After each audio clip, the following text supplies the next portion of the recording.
What's going on YouTube?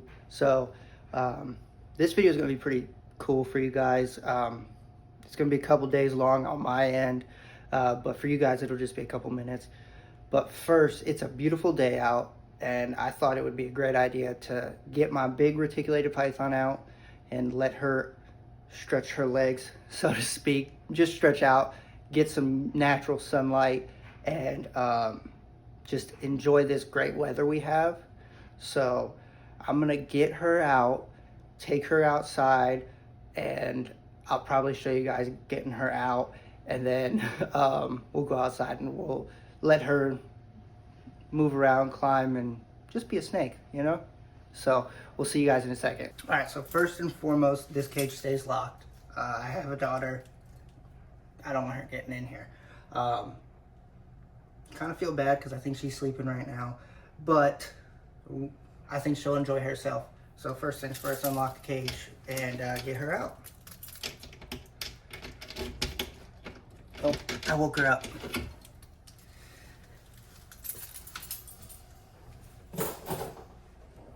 Get the hook, because she's hook trained. But she's interested in something now. Watch your head.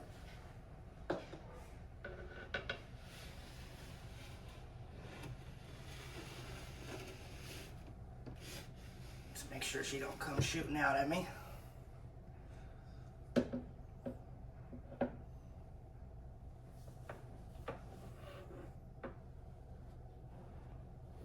Come on, big girl. Oh, yeah.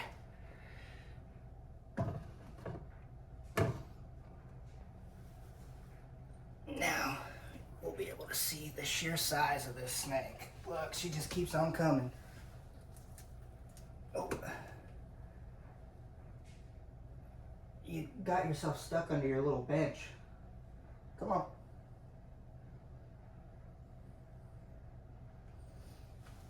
Yeah, kind of stuck, Persephone. Oh, big girl. Come on. We're gonna go outside. We're gonna have some fun. You just gotta get out of your enclosure. She would get herself stuck. That's crazy. No, don't go that way. Come on, we're gonna go enjoy some sunlight. Come on. Sorry if I'm showing you guys my butt. Come on, Persephone. Why are you trying to go back in? Oh, come on. Stop. Come on.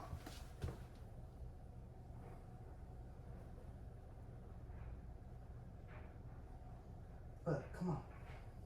Come on, girl. Come on. Come on, big girl. Come on.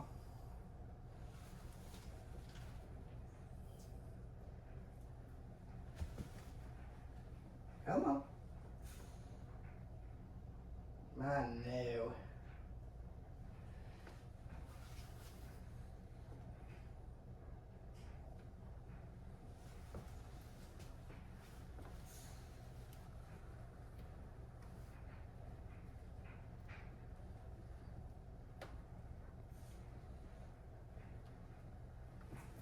No, come on. Try and get you outside. Get you some sunlight.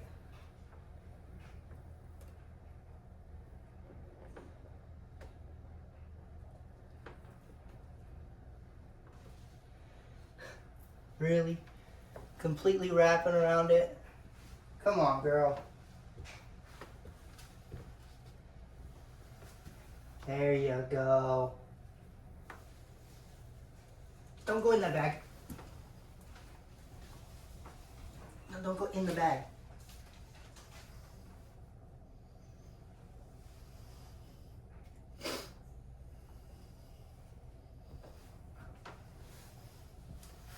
She's out. Mostly. All right, well, that was the struggle. She can be a little stubborn when you're trying to get her out of the enclosure, but once she's out and realizes she can explore and have a good time, it's pretty easy to work with her. You just kind of gotta make her, like, what is the word I'm looking for? Oh my God. Convince her to go certain ways. That's what I'm trying to figure out. But yeah, she's out. She's on her little jungle gym, and she is looking massive. Like, look at this. Wow. I mean, her head is all the way over here, and her tail is right here. Like, she is just a massive snake. Look at that. Tail, body, head. Like, that is crazy. And I mean, just like size comparison, she's not the thickest snake yet, but I mean, she's pretty big. But yeah, she's gonna just hang out here for a little bit, enjoy some sunshine and some climbing, and then we'll get her back in and she'll have a good time. She'll probably take a nap once she gets back in because she's gonna use all her energy up. Yeah, she is. Ooh, she is just a beautiful snake. I absolutely love this snake. I'd get my ball python out, but he's pretty deep in shed, so he's not gonna do much. Next time. Here, I just wanted to show this as a little educational kind of thing right here. So, you see that long, exaggerated, slow tongue flick right there? That is what you want to see when you're handling one of these. That means that she's just curious. She's trying to figure out what's going on. She's exploring. She's just minding her business, trying to figure out what's going on. That means she's not looking for food or anything crazy like that. She is just looking to see what's going on. And my God, this is a beautiful shot. Her nose is a little dirty, but wow. She is beautiful. But yeah, so if you see those long, exaggerated tongue flicks, that's just saying, hey, what's going on? What am I seeing? What's happening? This is new. That's all that means. Now, if you see some really short, kind of like jolty ones, that means, hey, there's food nearby. I'm gonna eat it. So if you come up to a snake, especially a big python like this, and you see those long, exaggerated tongue flicks, you're good. If you see those short, jolty tongue flicks, probably get back a little bit. I'm sorry, I just can't get over this. Like, these shots, they look so good. But, since we're here, you see these pits under her, like, lip right there? If the camera would stop focusing on my finger. And right here under her nose, that's her nose, those are the pits. So, snakes don't have the best eyesight. Now, reticulated pythons, Burmese pythons, bigger pythons usually have a little bit better eyesight than snakes like ball pythons and most of your native venomous snakes in the United States of America. But those pits actually sense heat. So she can actually sense me right now. She knows that I'm right here. Obviously she can see me because, you know, I'm a big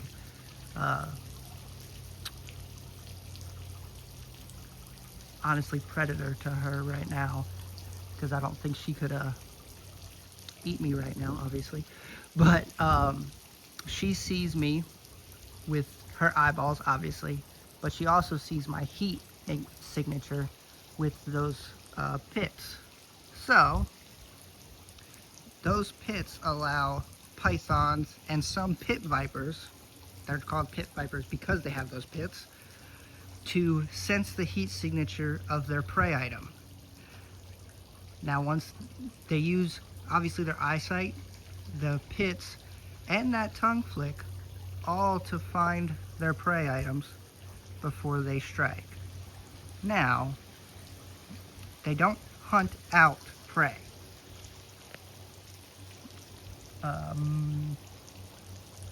Actually, yeah, no snake goes out and hunts prey.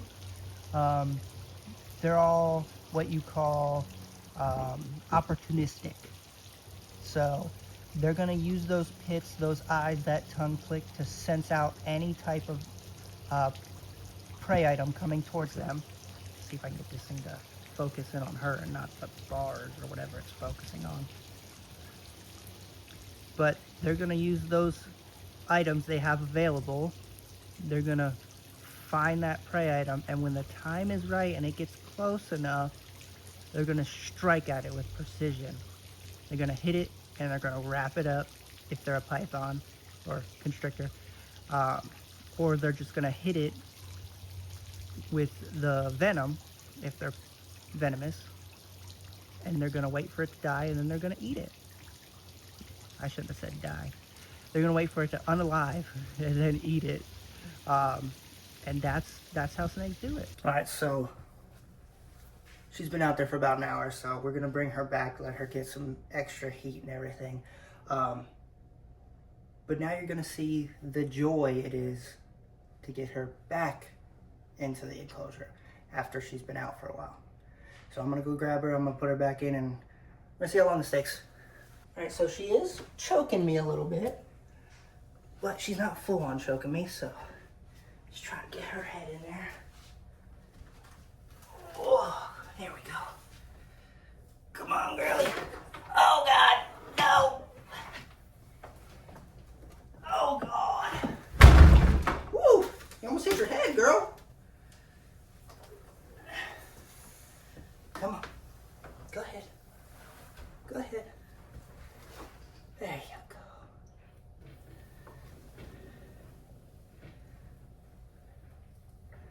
It was not that bad, actually, surprisingly. She did choke me pretty good. I'll probably have marks on my neck, but she did pretty good going back in. She does really enjoy this enclosure. It is a little small still, but she likes it, so she will get an upgrade eventually. But for right now, she enjoys it. She's not too big for it or nothing. I don't know if I showed you guys the hide I built for her. So this is the hide I built for her. It is massive. It's like half of this 4x2x2. So, I mean, she doesn't use it often. She's using it right now, which is awesome. But yeah, it is absolutely massive. And you'll see, she'll disappear in that thing. Sorry, the glass on here needs cleaned bad. Should have did that while she was out. But I mean, she pretty much disappears in that thing. Well, you can see her head in there, but yeah, it is perfect. All right, so we got her back in. She's good to go. She had a good time out there, stretched out. Man, she's got to be 10, 12 feet long now. But, yeah, so now we're going to move to the pond updates. So I'm going to walk back out there, show you what the pond looks like now, tell you what we're going to do here in a little bit, and then we'll go from there. All right? Absolutely cannot forget, you got to lock it. This one's a pain in the ass. Hold on. There you go. Lock it up. Double check. Locked and secure. Everything is closed. This one's still locked and secure, so we are good. All right, so quick update on the pond. It is completely cleared up. I did have to put some of my old saltwater substrate in there. I think I showed that in the last video. That helped bring up the hardness because it had 0 hardness in the water. And with the fish we put in here, which I don't think I've said yet, they're gonna need a decent amount of hardness in the water.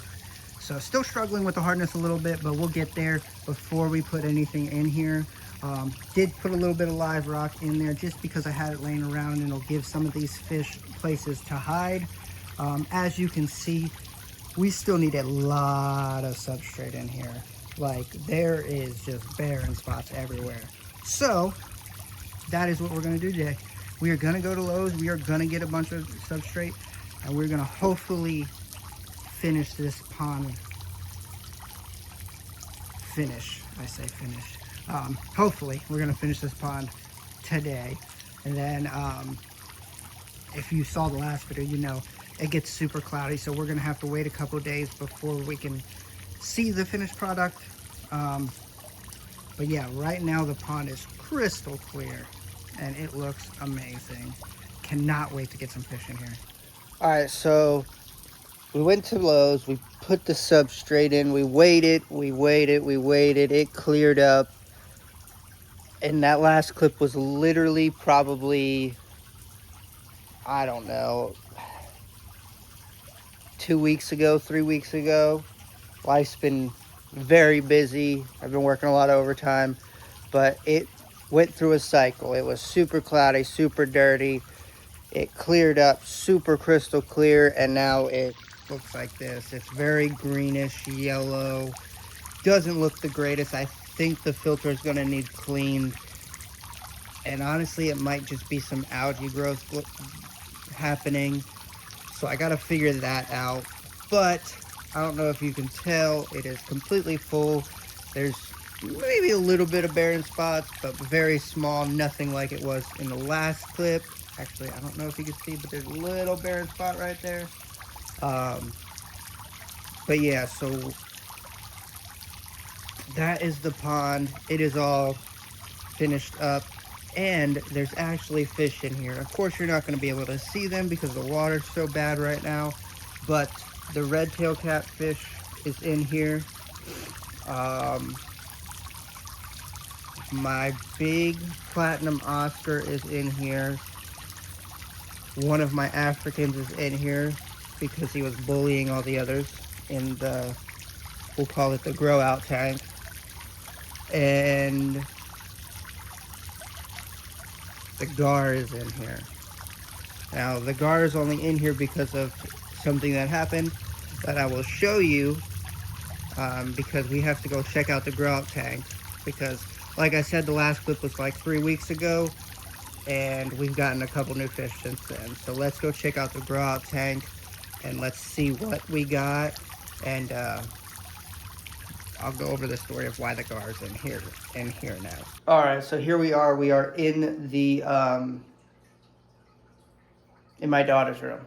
This is where the quote-unquote grow out tank is. It's actually her fish tank, but I'm using it to grow out a lot of my fish that are going to go in the pond. And then once I have a good selection in there, I'm going to fill it up with fish that, you know, she's going to like to look at and stuff. Probably just some Africans, but, you know, we'll get there when we get there. Right now it is a grow out tank. So let's see the fish we got. So I'll flip this around, and first and foremost, there is one of them right here. We got a red belly pacu in here. Now, he was not this big when I got him. He was about half this size. He has been growing great, eating great, doing great. And then right here, we got a little clown knifefish in here. He's doing pretty good in here. He actually usually hides, but he's actually out swimming, so that's pretty cool. And look at that pattern right there. So most clown knifefish, you see the back of the fins right there. Most of them just have dots there, but that guy has like almost tiger stripes, and I thought that was amazing. That was really cool, so I had to have him. And then we got a little bala back there. My bala ended up dying from ick when this tank first got ick, so I was really upset about that because he was pretty big, but he was nowhere near fully grown or anything like that. And I love the look of these bala sharks. I mean, the silver looks amazing with the black on the fins. So I had to get me another one. So I got me another one, and here's one of our Oscars just to come to say hello. But then I also got this little guy. This is an albino dinosaur Bashir. He's just cool. He's just hanging out. He will get bigger, obviously. There's Mr. Oscar again. But yeah, he's really cool, so I had to get him. He might be able to stay in this tank because this tank will get upgraded eventually, but you know, for now, all these fish are gonna be in this tank to grow out for the pond. Now, I said the alligator gar not alligator gar, he's a Haitian gar. He is in the pond. Now, story behind that, when I introduce fish to this tank, I always turn the lights off and feed the fish before I even put the bags into the water to float, in hopes that we're going to minimize aggression, right? So I did that, everything was good. I put, what did I get? I think I got the pacus by themselves. So I put the pacus in, they were doing great, everything was good. I came in, I fed the fish the next day, and no problems. Everybody ate, everybody was looking fat, you know, everybody ate. Come in about an hour or two later, and both my pacus were in this corner right here. And my gar, who usually swims the surface, was kind of down here towards the bottom. And I'm like, that's weird. Maybe he's just exploring, you know.